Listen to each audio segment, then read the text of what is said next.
Pangalawang araw nga namin ngayon dito sa Quezon Bukidnon, no? At ito yung mga kaganapan. Ay grabe, sobrang kulimlim talaga ng buong araw yata. Ay lumabas pala yung haring araw pero saglit lang. Mga launa pala ito ng hapon. Ay mga alas 2. Ay hindi pala ako sure. Pero basta mga bandang hapon ito. Lamig ang hangin. Tsaka bigla na lang lumakas talaga yung ulan. Ay tingnan nyo naman yan.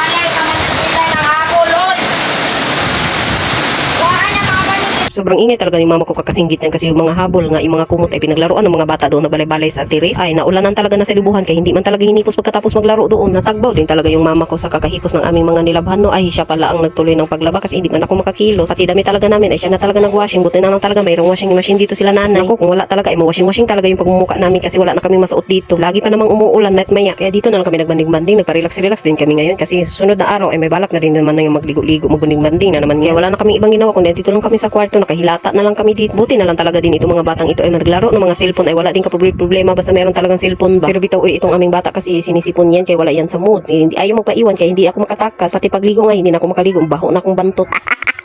May balak pa naman sana kami magpasyal-pasyal ngayon. Paano kami magpasyal-pasyal? Sobrang lakas talaga ng ulan sa labas. Pangiti kasi magpasyal-pasyal na meron ka nalang bata tapos ang panahon pala maulan. Sobrang magkakalisod ka talaga kakabitbit ng bata ay ako pala. Pero okay lang yan. Todo relax na lang ako dito kasi yung ate ko naman atat na talagang gusto na nilang umalis ay maglaglaag. Pero nagkasinabot din talaga ang mga batang yan. Ay nilili pa talaga ng ate ko kasi siya nag-video o kung mayroon pa bang ulan o wala. Pero wala na talaga siya pag-asa makalabas makaalis daw ngayon, no, kasi nga meron pa ring ulan. Hindi na dito malakas yung ulan, no, pero meron pa rin talagang tumutulong ulan. O tingnan nyo naman yan. Okay lang yun. At least makarelax-relax din tayo ngayon kasi wala tayong masyadong magandang tulog. Medyo matagal din kasi kami matulog dito kasi yung mga bunga nga namin kakachika-chika ba parang hindi na talaga naubusan ng topic. Uy, buti din talaga itong videographer ko ngayon ay hindi talaga nagkapoy-kapoy ba. Nautusan ko talaga mag-video siya. Sabi ko mag-video ka muna kay wala talaga akong may content na pang 2 days natin dito kasi ay tinatamad talaga ang baba. Gusto ko talaga magpahinga. Ayan, pinapahambog pa niya yung mga pagkain. Wala naman ng laman kasi naubusan ng mga kabataan. Kasi kapag binilan talaga ng mga kabataan ng mga pagkain dito ay parang isang araw lang inuubos na talaga nila. Ay ewan ko ba bakit ganyan talaga yung mga kabataan, no. Pati din naman pala ako nakalimutan. Palahaba pala din ang baba na yan. Pag natutulog tayo ng sobrang himbing, no, kay minsan ay parang nalilibog na naman ako kaka-speaking dito. Wala na yata ako maisip na topic. Ay. Pero kami habang paghihiga dito, yung mama ko ay sobrang nabibisi talaga siya. Ay nahapunan talaga siya pagkatapos sa labahan kasi lahat talaga ng aming labhonon ay siya nang naglaba. Pero okay lang yun kasi hindi naman niya kinusukuso kasi nagkusukuso naman may washing machine naman sila. Washing machine pala. Meron naman sana kami inutusan, no, na palabahin. Kapatid ko ay nagbayad pa talaga ako. Shoutout sa iyo talaga, RJ. Ay nako, asa na ang 50? Hahay, inubos na yata yung aking bayad na 50. Agoy. Pero okay lang kay mautusan naman talaga yung kapatid ko na yun. Ay mabait din talaga yun.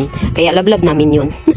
Pag sure, oy. Pero kung nakakilos lang talaga ako dito, no, kay kaso hindi man talaga magbulag-bulag itong aking alaga. Kay parang ako naman yung binantayan niya kasi hinahawakan na niya talaga ako sa liit. Na lang talaga itong aking prinsesa kay meron naman siyang kadula diyan. Ay kasuod naman niya yung kanyang kit at tikit niya diyan. Sobrang lingaw na din talaga yan. Kaya pag tinanong ko nga kung gusto pa niyang umuwi, kay ayaw man niya magsagot kasi gusto niya nga kasi meron siyang kalaro. Sobrang himbing talaga ng tulong ng batang yan. Pag humawa ako diyan, pag umalis ako ay mamatayan talaga. Gising talaga niya nang wala sa oras ba. Kaya aguntahan ko na lang talaga para makapag-relax din siya kasi wala talaga siyang magandang tulong. Pero meron talagang mga minghoy dito kaya hindi man makalaag kaya bintana-bintana na lang. Hanggang dito na lang, paki-follow, like and share na din. Madayaw na Allah.